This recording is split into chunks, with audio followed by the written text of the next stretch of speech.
Well, for months now, China has been instigating a relentless campaign against our AUKUS agreement and those nuclear-powered submarines. At security conferences within the UN and on social and traditional media, China wants Australia stopped from acquiring nuclear-powered subs. Of course, it ignores the obvious that Beijing itself now has the largest navy in the world, including 12 nuclear-powered and nuclear-armed submarines. Joining me now to discuss this and China's response in the last 24 hours to President Joe Biden's assurance that the US would defend Taiwan if China launched an unprovoked attack is the chair of the Liberal Party's Defence and National Security Policy Branch, Lincoln Parker. Lincoln, thank you very much for coming in. Tell us about China's campaign against AUKUS. It's almost as if they see this agreement hurting the Middle Kingdom, the Chinese people and their naval forces. Well, of course they're afraid of it. And what China is doing is they're undertaking a two-pronged attack. So they are attacking the AUKUS deal, Australia and the United States and the United Kingdom, via both political warfare and information warfare.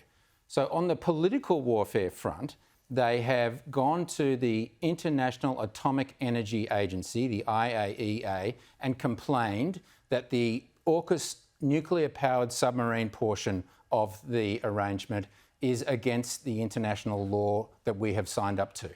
Now, that is completely anything from far from the truth. There's nothing about proliferation of arms in any of the agreements signed between the UK, the United States and Australia. But what they're also doing, that's correct, is they're doing an information warfare program against AUKUS, and that's influence operations across all of the social media platforms, Twitter, LinkedIn, Facebook, and trying to scare the world with disinformation, particularly the likes of Indonesia and Malaysia, which are now coming onto China's side to try and scare them to say that, well, Australia is going to acquire nuclear missiles, which is not true. Yeah. What we are supposedly acquiring, though, mate, are new missiles, new nuclear submarines, new helicopters, new bombers as well. Where are they? Well, I know. We're waiting. And we've seen this movie before. So, I worked in the defence industry down in Canberra during the Rudd-Gillard-Rudd years, and Labor comes in and, look, they have talked a great game. We've got to give it to them on that score. But we want to see the action, and we're not seeing the action. We're also hearing rumours coming out of the Department of Defence that Defence is overspent and that they need to stop spending. So this would come from Treasury or even the Treasurer, because you heard him today, we're tightening our belts, bread and butter budgets, etc. Yeah, well, that's right. And I can understand why the Treasurer is trying to save money, but don't save money on national security, don't save money on defence. When we are in the decade of concern, when China has outright claimed by both President Xi and even his ambassador to Australia has said, we are going to take Taiwan, come what may. Yeah. We almost need to think differently to what we've thought about since World War II, don't we? Well, we absolutely do. We need to recognise the threat. We need to recognise the risk that Australia is under by being surrounded and our trading and our sea lines of communications being cut. And we're seeing what China is doing across, well, the South China Sea, but also the Pacific Islands, Solomon Islands in particular. If that cuts us off from the United States of America, which is where our strategic oil reserve is and where we get our ammunition and where we get all of our help, then we're gone. We're gone. We're gone. All right, to Taiwan, Joe Biden has said 4 times now, and people started to say in the beginning, oh, this is a gaffe, this is a second gaffe.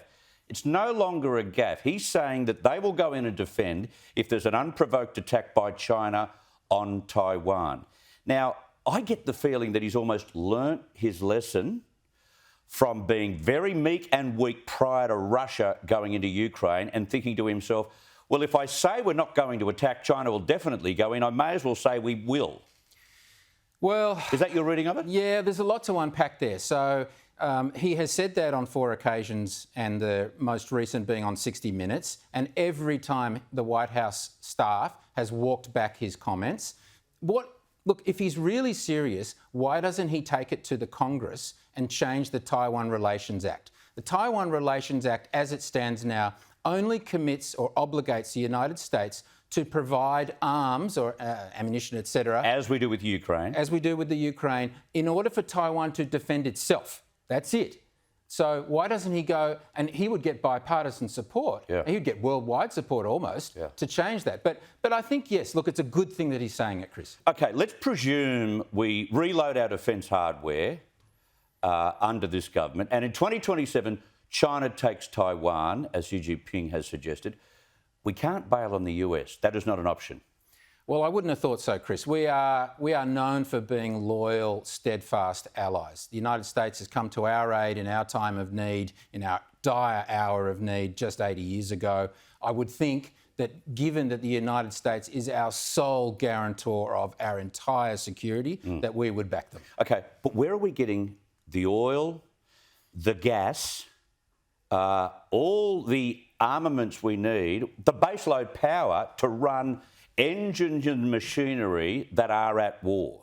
Well, I can tell you where we're not getting them from, and we're not getting them from so-called renewable energy, the solar panels and the batteries and the windmills and all of those sorts of things, particularly when you've got the critical components of those renewable energies are supplied by China. So we absolutely need to start looking at nuclear power, the new technology in small modular reactors, and we need to start manufacturing and looking after our national security again. OK. Lincoln Parker, thank you very much for the update. Thank you, Chris. Appreciate that.